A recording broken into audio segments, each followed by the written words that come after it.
Jadi di sini kita akan menjelaskan tentang apa itu narkoba, bahayanya, dan cara pencegahannya. Sebelum itu, perkenalkan, nama aku Madina Dinruti Kusuma dengan NPM 003. Perkenalkan, nama aku Niputu Dera Sintekas Putri dengan NPM 0062. Perkenalkan, nama saya Ayu Indrayanti dengan NPM 0074. Saya Muhammad Alurso Aranta dengan NPM 0037. Oke, stay tune ya. Hai. Halo, di sini aku akan menjelaskan tentang apa itu narkoba. Jadi, narkoba merupakan singkatan dari narkotika, psikotropika, dan bahan adiktif lainnya. Terminologi dari narkoba familiar digunakan oleh aparat penegak hukum seperti polisi dan BNN. Selain narkoba, sebutan lain yang merujuk kepada ketiga zat tersebut yaitu nafza, yang merupakan narkotika, psikotropika, dan zat adiktif lainnya. Istilah nafza biasanya lebih banyak dipakai oleh praktisi kesehatan dan rehabilitasi. Akan tetapi, pada intinya pemaknaan dari kedua istilah tersebut tetap merujuk pada ketiga jenis zat yang sama. Menurut Undang-Undang Nomor 22 Tahun 1997 tentang narkotika, disebutkan pengertian dari narkotika adalah zat atau obat yang berasal dari tanaman atau bukan tanaman, baik sintetis maupun semi-sintetis, yang dapat menyebabkan penurunan atau perubahan kesadaran, hilang rasa, mengurangi sampai menghilangkan rasa nyeri, dan dapat menimbulkan ketergantungan. Sedangkan psikotropika adalah zat atau obat baik alamiah maupun sintetis, bukan narkotika, yang berkhasiat psikoaktif melalui pengaruh selektif pada susunan saraf pusat yang menyebabkan perubahan khas pada aktivitas mental dan perilaku. Bahan adiktif lainnya adalah zat atau bahan lain bukan narkotika dan psikotropika yang berpengaruh pada kerja otak dan dapat menimbulkan ketergantungan. Meskipun demikian, penting kiranya diketahui bahwa tidak semua jenis narkotika dan psikotropika dilarang penggunaannya, karena cukup banyak pula narkotika dan psikotropika yang memiliki manfaat besar di bidang kedokteran dan untuk kepentingan pengembangan ilmu pengetahuan. Menurut Undang-Undang Nomor 22 Tahun 1997 dan Undang-Undang Nomor 5 Tahun 1997, narkotika dan psikotropika yang termasuk dalam golongan 1 merupakan jenis zat yang dikategorikan ilegal. Akibat dari status ilegal tersebut, siapapun yang memiliki, memproduksi, menggunakan, mendistribusikan, atau mengedarkan narkotika dan psikotropika akan dikenai sanksi pidana. Terima kasih. Selanjutnya, saya akan menjelaskan tentang macam-macam narkoba.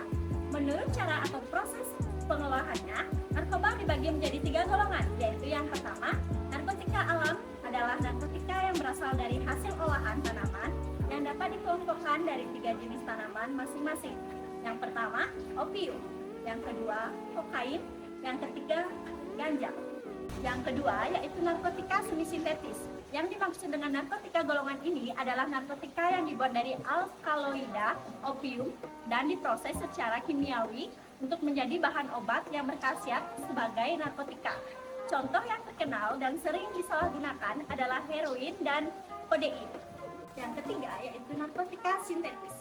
Narkotika golongan ini diperoleh melalui proses kimia dengan menggunakan bahan baku kimia, sehingga diperoleh satu hasil baru yang mempunyai efek narkotika seperti petidin, metadon, dan megadon. Narkotika dibagi menjadi beberapa golongan berdasarkan tingkat bahaya dan manfaatnya, yaitu yang pertama, narkotika golongan pertama adalah narkotika yang hanya dapat digunakan untuk tujuan pengembangan ilmu pengetahuan dan tidak digunakan dalam terapi, serta mempunyai potensi sangat tinggi mengakibatkan ketergantungan.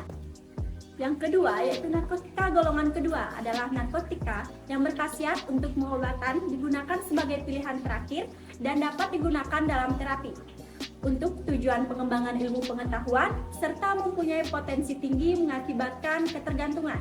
Selanjutnya, narkotika golongan ketiga adalah narkotika yang memiliki daya adiktif ringan tetapi bermanfaat dan berkhasiat untuk pengobatan dan penelitian. Golongan ketiga narkotika ini banyak digunakan dalam terapi dan untuk tujuan pengembangan ilmu pengetahuan serta mempunyai potensi mengakibatkan ketergantungan.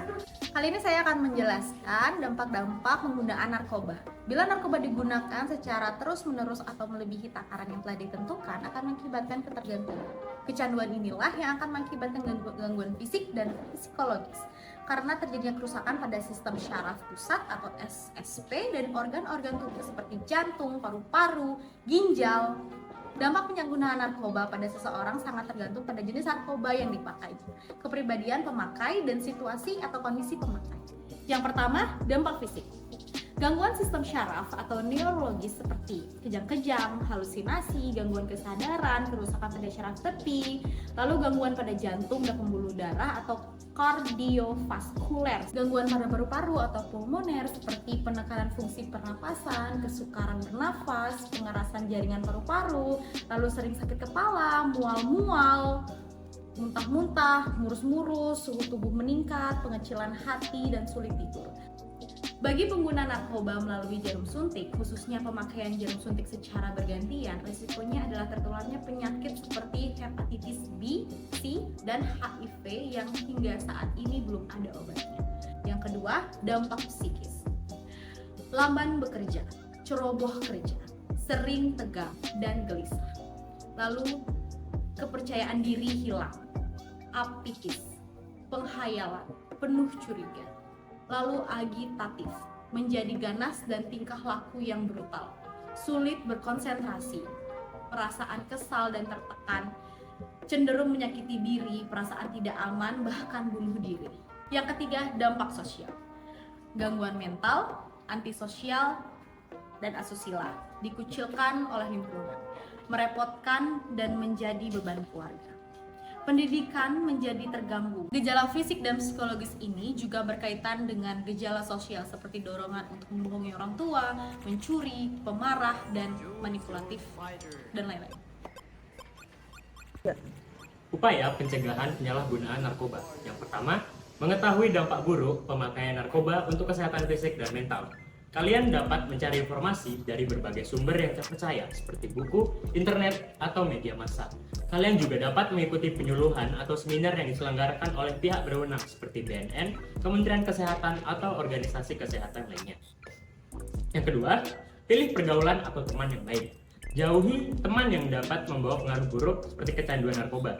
Hindari bergaul dengan orang-orang yang menggunakan atau menawarkan narkoba kepada kalian. Carilah teman-teman yang memiliki hobi, minat, atau cita-cita yang positif dan sehat. Kalian dapat bergabung dengan komunitas, klub, atau organisasi yang sesuai dengan bakat dan minat kalian.